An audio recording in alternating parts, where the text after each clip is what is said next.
ఇప్పుడు హర్ష సాయి చాలామందికి హెల్ప్ చేస్తున్నట్టు చూపిస్తాడు. అది ఏంటంటే నెలకు ఒక్కడికే చేస్తాడు అబ్బా. అది నెలకు ఒక్కడికే చేస్తాడు. తెలంగాణ ఆంధ్ర రాష్ట్రంలో ఉన్న ఒక 10 కోట్ల మంది చూడాలని నా కోరిక. సరే ఇక ఏం చేస్తాంలే, ఒక్కడికి చేసినా అని ఇక చూసేటోళ్ళు చూడని, నో ప్రాబ్లం. కానీ ఇంట్లో కిటికిందంటే ఆ హెల్ప్ తీసుకునేటోళ్ళు ఈయన కాలు మొక్తా ఉంటారు.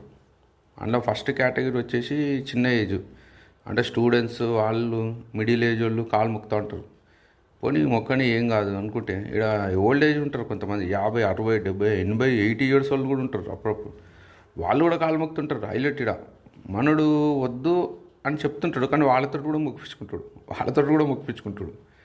ఒకవేళ మొక్కిపించుకోవాలని అసలు వాళ్ళు కాలు మొక్కద్దు అంటే ఫస్టే చెప్పేసి వాళ్ళని కలిసేటప్పుడే, నేను మాట్లాడుతున్నా దయచేసి కాలు మొక్కొద్దు అని చెప్తే వాళ్ళు మొక్కరు. మనోడు చెప్పడు అట్లా. ఎందుకంటే వాళ్ళు ఎట్లా కాలు మీద వాడతాడు, మనం ఆపుతున్నట్టు చేద్దాం.